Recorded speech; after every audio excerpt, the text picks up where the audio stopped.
নমস্কার, আমি জ্যোতিষ সম্রাট বিনয় শাস্ত্রী। আশা করি ঈশ্বরের কৃপায় আপনারা ভালোই আছেন।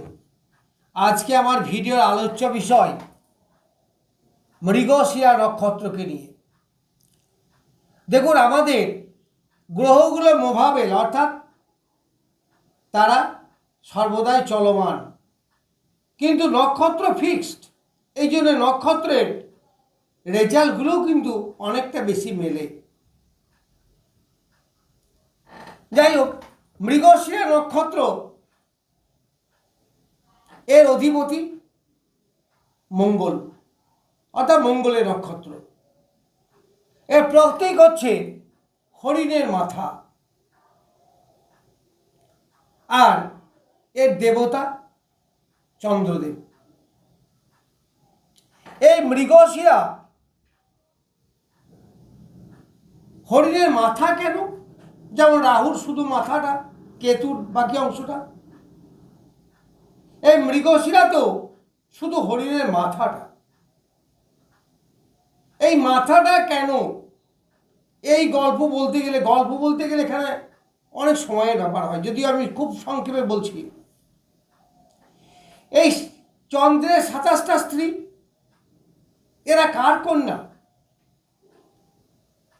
প্রজাপতির কন্যা, দক্ষ প্রজাপতির কন্যা। এই রোহিণী ছিল রূপে অসীম সুন্দরী, যা দেখে ওই প্রজাপতির যৌন চেতনা জাগ্রত হয়। তখন ওই প্রজাপতি হরিণের রূপ ধরে তার লালসা চরিতার্থ করতে তাকে ধাওয়া করে, কিন্তু ও তো মেয়ে, সে লজ্জায় ছুটে পালায়। যখন দেবতারা জানতে পারল যে এই রকম একটা ঘটনা ঘটতে চলেছে, যে পিতা হরিণের রূপ ধরে কন্যাকে ভোগ করতে চলেছে, তখন দেবতারা ওই দুর্গা দেবীকে যেমন অস্ত্র দান করেছিল, তেমনি সমস্ত দেবতারা মিলে ভূত বাণ তৈরি করে এবং সেই বাণের দ্বারা দক্ষ, সে তো অমর, তার মুন্ডচ্ছেদ করেছিল। তাহলে হরিণের মাথাটা আলাদা হয়ে গেল, হরিণের বেঁচেছিল হরিণের মাথা। এই জন্যে এটা হরিণের মাথা হিসাবেই এর সিম্বল। এছাড়া আরো গল্প আছে। যখন শিব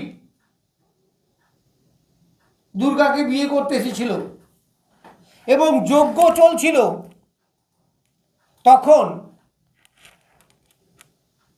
অশান্তির কারণে বিবাহ নিয়ে যে অশান্তি হয়, তখন সেই পুরোহিত যখন লণ্ডভণ্ড অবস্থা, তখন সে হরিণের বেশ ধরে পালাচ্ছিল। তখন ওই হরিণের মাথা কেটে দেওয়া হয়েছিল। তখন ওই ব্রাহ্মণ পুরোহিত হরিণের মাথায় আশ্রয় নিয়েছিল।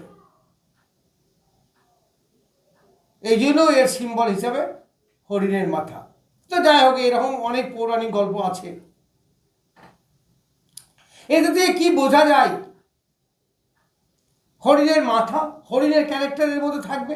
সে লাজুক, সে প্রতিবাদ প্রিয় নয়, প্রচণ্ড চঞ্চল। হরিণ যেমন হয়, প্রচণ্ড চঞ্চল, প্রচণ্ড ছটফটে, কিন্তু সে সর্বদাই সচেতন। কারণ সে যখন ঘাস খায় বনের মধ্যে, তখন সে সর্বদাই সচেতন থাকে। বাঘ আসছে না তো, এমন কোনো প্রাণী আসছে না তো যে আমাকে আক্রমণ করবে। কুমির, বাঘ এদের ভয়ে তটস্থ। তাই এই ধরনের এই নক্ষত্রে যাদের জন্ম হয়, বা এই নক্ষত্রে যদি 2-3টে গ্রহ থাকে, বা এই লগ্ন হয়, তাদের কিন্তু এই চরিত্রটা দেখা যাবে। আপনি মিলিয়ে দেখুন। হরিণের শিং দারুণ সুন্দর দেখতে। অ্যাকচুয়ালি হরিণই তো খুব সুন্দর দেখতে। এই জন্য এই জাতক জাতিকারা খুব সুন্দর দেখতে হয়।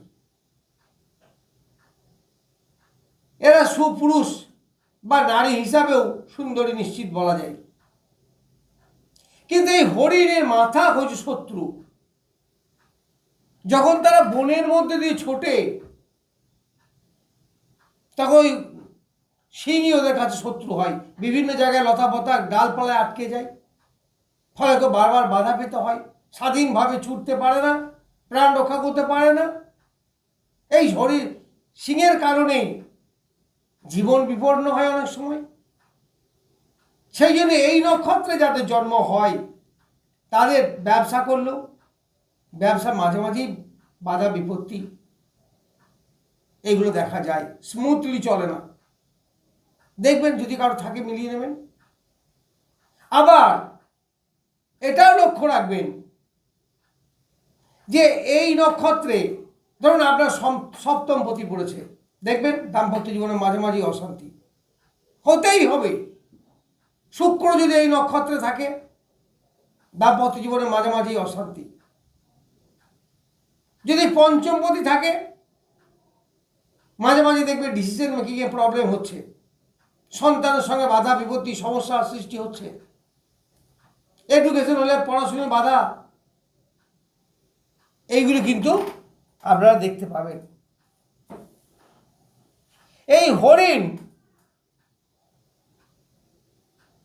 আর কি না, ওই যে দক্ষ প্রজাপতির কথা বললাম, উনি যেমন খুঁজে বেড়াচ্ছিলেন মেয়েকে, তেমনি এদের খুঁজে বেড়ানো একটা স্বভাব। এরা একটা কিছু না কিছু অন্বেষণ করে বেড়াচ্ছে। দেখবেন এই নক্ষত্রে যারা জাতক তারা বাড়িতে এটা খুঁজছে, ওটা খুঁজছে, সেটা খুঁজছে, কিছু একটা যেন খুঁজে বেড়াচ্ছে। যারা স্টুডেন্ট পড়াশোনার জন্য এ বই ও বই সে বই ঘাটাঘাটি করা, খুঁজে বেড়ানো, এইগুলো এদের মধ্যে থাকে। এরা খুব চটপুটে, চঞ্চল, ছটফুটে। তবে এরা অনেক সময় ফাঁদেও পড়ে যায়। দেখুন আমাদের ভগবান রামচন্দ্রের কথা বলি, মারিচ কিন্তু হরিণের ছদ্মবেশে ছিল যখন রাবণ সীতাকে চুরি করে। ভগবান রামচন্দ্রও কিন্তু বুঝতে পারেনি যে আমি ফাঁদে পড়তে চলেছি। নিজের স্ত্রীকে রক্ষা না করে সে হরিণের পিছনে ছুটল, ফলে কি হলো, নিজের বিপদ নিজেই দেখিয়ে নিল। তাই এরা এমন ডিসিশন মেকিংয়ে ভুল করে যে নিজের বিপদ নিজেই ডেকে আনে।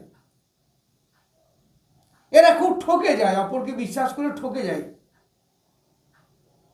এদের প্রতারণা হওয়ার জায়গাটা অনেক বেশি, প্রতারিত হয়। এরা ঠিক বুঝতে পারে না যে যা বলছে এটা কি ঠিক। এইরকম সমস্যা কিন্তু এদিকে মাঝে মাঝেই পড়তে হয়। এদের যৌন আকাঙ্ক্ষা প্রচুর, কারণ ওই যে বললাম দক্ষ প্রজাতি গল্প করলাম, তার যৌন আকাঙ্ক্ষা মেটাবার জন্যই তো এটা হয়েছিল। ফলে এই নক্ষত্রের জাতক জাতিকারা যৌন আকাঙ্ক্ষা এদের খুব থাকে। এই নক্ষত্রে রবি ভালো ফল দেয়, কিন্তু মঙ্গলের নিজের নক্ষত্র হলেও মঙ্গল খুব ভালো ফল দেয় না। কেন দেয় না? কারণ মঙ্গল সাহস, মঙ্গল যুদ্ধ বিদ্যা পারদর্শী, দক্ষ, ক্ষত্রিয়। কিন্তু এই হরিণ তো লাজুক, হরিণ তো ভীতু। ফলে এই নক্ষত্রে যদি মঙ্গল থাকে খুব একটা ভালো ফল আপনি পাবেন না। তবে শুক্র থাকে তার যৌন চাহিদা প্রচুর বেড়ে যাবে। যদি রবি থাকে তাহলে তার মান সম্মান যশ খ্যাতি এইগুলো প্রচুর পাবে।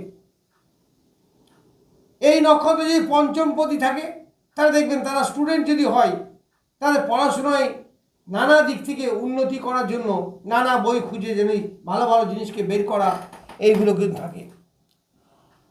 এরা সাধারণত ইলেকট্রিক ইঞ্জিনিয়ার বা ইলেকট্রিশিয়ান এই ধরনের পেশায় নিযুক্ত হয়। বাচ্চা বেলায় এই নক্ষত্রে যত জন্ম, বাচ্চা বেলায় দেখবেন তারা ভীষণ ছটপটি ছিল, তারা ভীষণ চঞ্চল ছিল, এমনকি ধরে আটকানো যেত না। এই মৃগশিরা নক্ষত্রের দেবতা চন্দ্র। আমরা জানেন চন্দ্র কিন্তু দেখতে খুব সুন্দর, তাই এই নক্ষত্রের জাতিকাদের এই চন্দ্রের মতোই দেখতে হয়, এবং অনেক গুণও থাকে, কিন্তু চন্দ্র তো মনের কারক গ্রহ, অস্থির, চঞ্চল, অন্যের প্রতি আকর্ষণ, প্রেমে খুব পটু। এই চন্দ্র যদি এই নক্ষত্রে থাকে তাহলে তাদের অবৈধ প্রেম অনেক সময়তেই দেখা যায়। এরা কিন্তু একটু সন্দেহপ্রবণ হয়। হরিণ দেখবে বললাম সন্দেহপ্রবণ, সে ঘাস খাচ্ছে এক মনে, কিন্তু তার লক্ষ্য আছে, বাঘ আসছে না তো, কোনো বিপদ আসছে না তো, সতর্ক, দারুণ সতর্ক। তাই এরা অলওয়েজ কনসাস। এই সন্দেহের কারণে অনেকের দাম্পত্য জীবনে আবার সমস্যার সৃষ্টি হয়, প্রেমে ব্রেকআপ হয়ে যায়। সন্দেহটা মরীচিকার মতো এদিকে তাড়িয়ে বেড়ায়। এই নক্ষত্রে জাতকরা এরা বাড়ির অমতে বিয়ে করে ফেলে। অতিরিক্ত যৌন চাহিদা বললাম, যার জন্য এরা বাড়ির লোকের অত পড়াশোনা এরা করে না। অনেকে দেখবেন যে খুব হাই ফ্যামিলির মেয়ে কোনো একটা সাধারণ ছেলের সঙ্গে বা নিচু কাস্টের ছেলের সঙ্গে চলে গেছে। এইগুলো কিন্তু এইরকম চাহিদার জন্যই এইগুলো ঘটে থাকে। দেখুন, এই সন্ধ্যা আরও অনেক কিছু বলার আছে, কিন্তু ভিডিও বড় হয়ে যাবে। এখানে আবার 4টে চরণও তো আছে। এখন শুক্রের 6°40' বৃষ রাশির অধিপতি, আবার বাকি 6°40' কোথায় আছে? বায়ু রাশি মিথুনে। তাহলে তার দুটো পায়া আছে বা দুটো চরণ আছে বৃষতে, আর দুটো চরণ আছে মিথুনে। সেই সম্বন্ধে যেতেই পারলাম না। এই 4টে চরণের অবস্থান, তাদের ফলাফল, এইগুলো নিয়ে বললে ভিডিও অনেক বড় হয়ে যাবে। যাক, আজ এই পর্যন্তই। পরে আবার বিস্তারিত আলোচনা করব। নমস্কার।